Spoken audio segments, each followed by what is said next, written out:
Turkey is heading to the polls. The neck-to-neck electoral battle has taken the shape of a referendum on incumbent President Recep Tayyip Erdogan's rule. Will he be able to achieve a third term in power, or will the tall leader concede? Let's find out in this next report.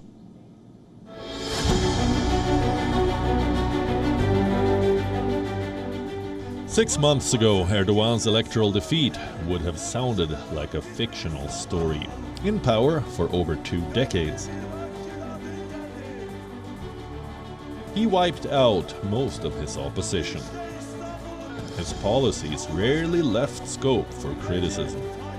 And he virtually ensured that there was no face big enough to replace him. Cut to 2 weeks ago, when Erdogan fell ill in the middle of a live broadcast. He was giving a televised interview, and during the nearly 20-minute window, when the president was missing, people got a whiff of what the world might be like without Recep Tayyip Erdogan in control. And when the question arises, does the Turkish citizen want to call time out to Erdogan's rule? There has been one government for the last 20 years. The first 10 years were successful, but in the last 10 years he has veered, of course. We can call it power poisoning. The economic crisis that has recently developed has affected us deeply, very, very much. Erdogan is seeking re-election in crucial polls on the 14th of May. On his side is a loyal fan base that says he transformed Turkey from a country with little international clout to a regional powerhouse at the crossroads of East and West.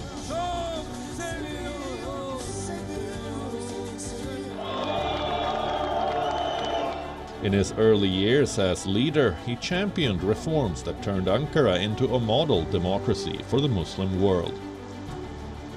Working against him, a feeling that he has turned into an increasingly authoritarian figure and suppressed dissent to consolidate power. While all things international prop up in his support, it is the House that is calling for a change. Erdogan faces domestic challenges big enough to make this poll seem like a referendum on his power. For the first time in the 20 years that Erdogan came to power, he is facing a real electoral challenge, which he may actually lose. So that makes these elections significant.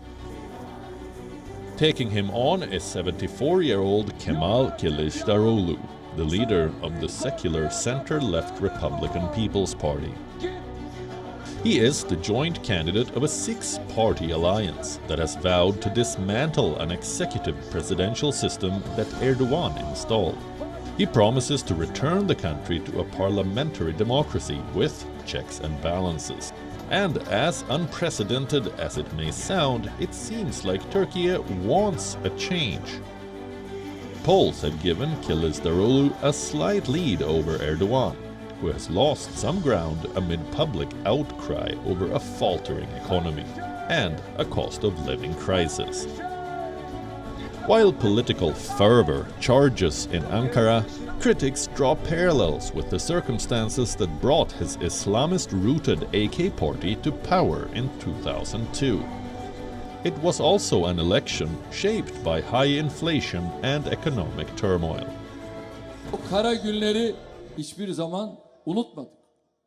We have never forgotten those dark days in prison.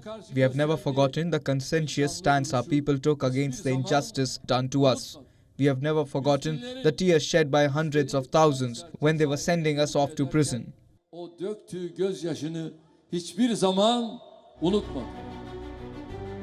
And Erdogan, an infamously passionate politician and campaigner, is not new to the high stakes.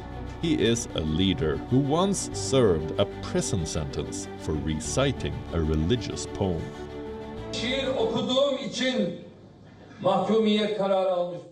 I've been convicted because I recited a poem. First of all, I want to say this is a tragedy, a shameful chapter in our nation's judicial history. Bir utanç sayfası olduğunu belirtmek istiyorum. survived an attempted military coup in 2016, when rogue soldiers attacked parliament and killed 250 people. He is a man of humble beginnings that charted his path as a political giant. With whatever critique one might have, Recep Tayyip Erdogan has undeniably shaped Turkey more than any leader since Mustafa Kemal Atatürk, the revered father of the modern republic.